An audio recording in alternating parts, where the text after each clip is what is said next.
I've had a few conversations with different friends recently around the idea that we choose what is going to happen in our lives before we're born.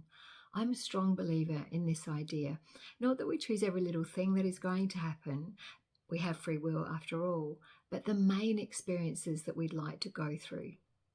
In each of these conversations, my conversation partner has been quite dubious about this idea.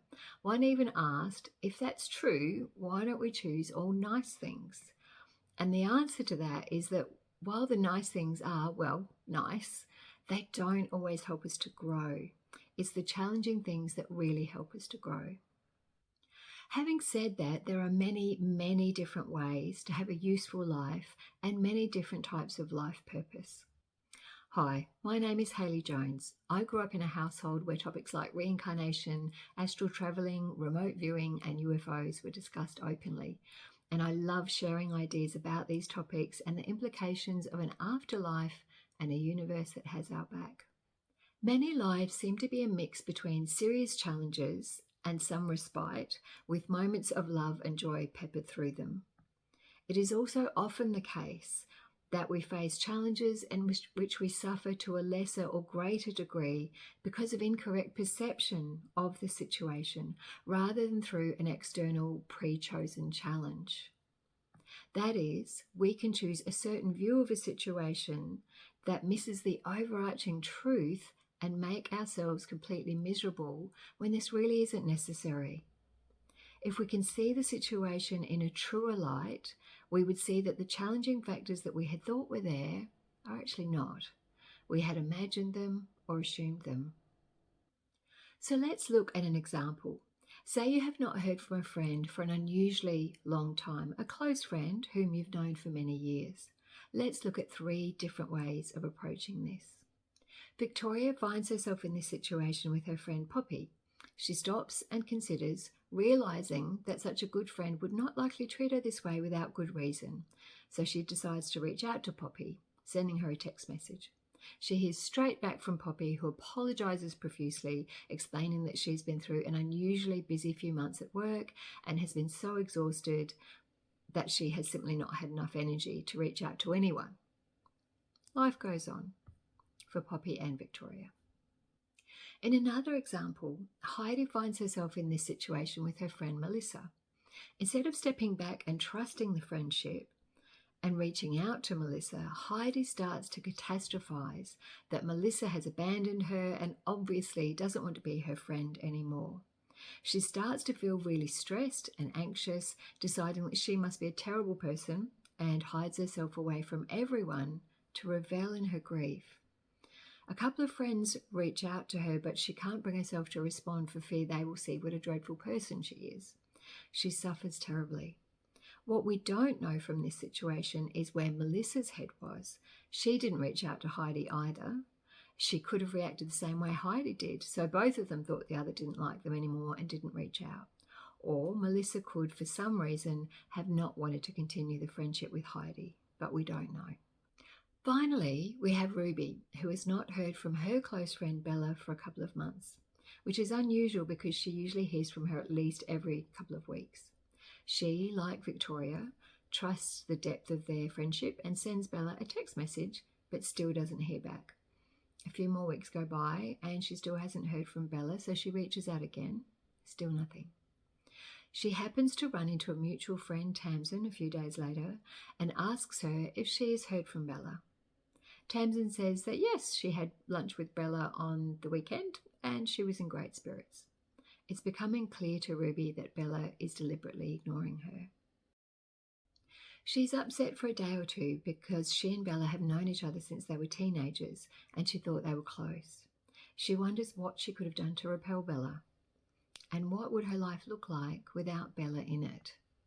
Now, Ruby believes in reincarnation and views any challenge in her life as an opportunity to grow rather than an opportunity to blame either herself or others.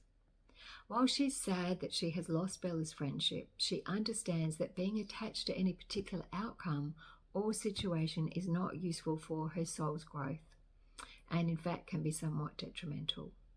She knows that when she has completed her current life, she will be able to see the bigger picture and understand why this situation arose in her life, even if she and Bella never speak again in this life. She realizes that her life has been going along fine without Bella in it for the last few months. And as difficult as it is, she acknowledges that often relationships reach a natural end where the two of you have learned all you can or gained all you need from each other. She hadn't been feeling that way about Bella, but if Bella felt that way about her, there isn't much she can do about it. Ruby decides she's not going to make herself feel like a bad person over it. Certainly she's not perfect, but she really does try her best, even if she has moments where her best is not so great. But she knows that this is true for everyone. So, looking at Ruby and Bella's situation from the point of view of reincarnation and a bigger picture, it's possible that Ruby and Bella are actually very close in the spirit plane or in the afterlife. It's possible that they chose the situation between them for their mutual benefit. Perhaps they both needed to learn to let go of attachments.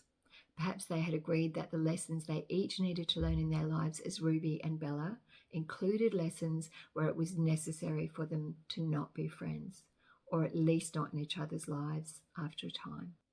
Looking at life from this bigger picture view of each of us having many lives and from the point of view of soul growth, understanding that this is not her only life and that every situation is an experience to assist in her growth, Ruby realizes that the best thing she can do for herself is to let Bella go with love and focus on creating what she needs to make her life as fulfilling and joy-filled as she can without relying on Bella's friendship.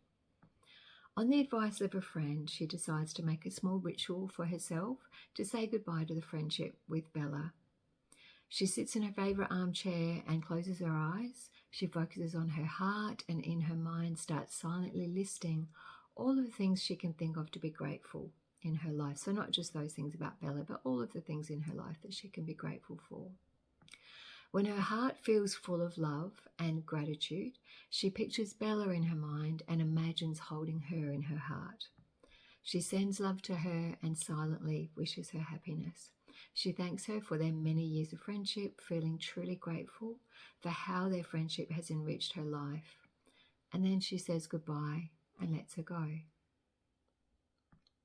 Ruby also chooses to see this as a wake-up call.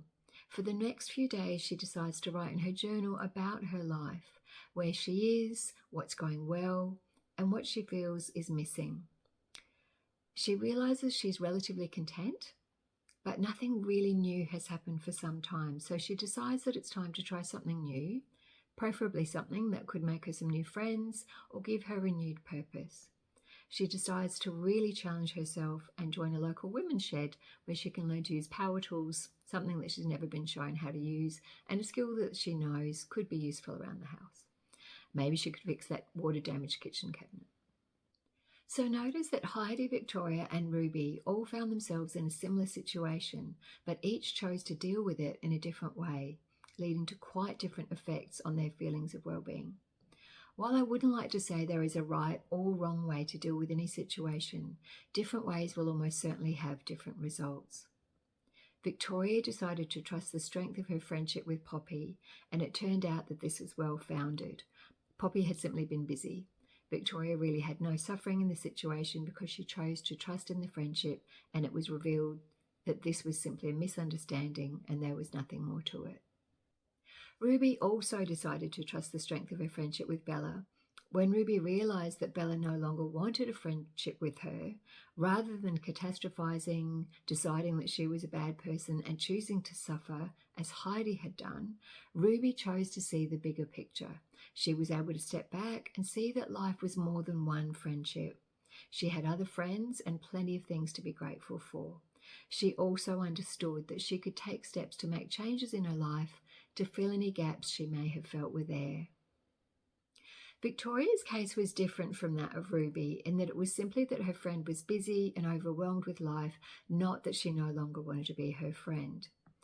We don't know what Heidi's case really was, but she assumed the worst and her approach led her to experiencing a great deal of unnecessary suffering, regardless of whether her friend Melissa had wanted to end the friendship or not. If you find yourself in a situation where you could choose to be quite hurt or upset, stop and reconsider. You can choose to step back and consider life as a series of challenges where you recognize that everything is perfect just as it is.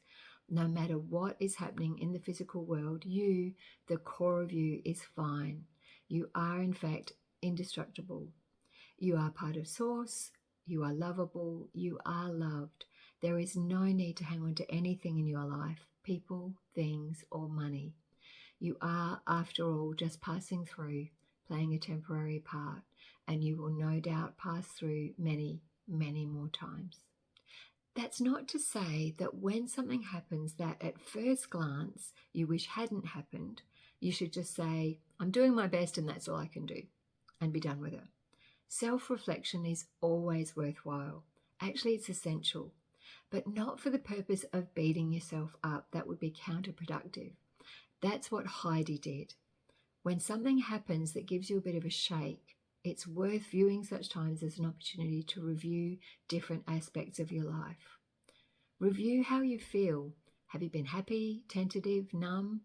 Review your behaviors. Have you been dismissive, clingy, maybe a bit mean? Again, this is not for the purpose of beating yourself up. We all have our good days and our bad days. It's for the purpose of increasing your awareness of how you are feeling and your behaviors so that you can make adjustments if you decide that adjustments would be to your benefit in terms of your soul growth. I know it can be difficult to lose someone you love, whether it's through the end of a friendship or relationship, or because they've completed their life journey and gone to the other side. But you can limit your suffering by choosing how you view the situation and life overall.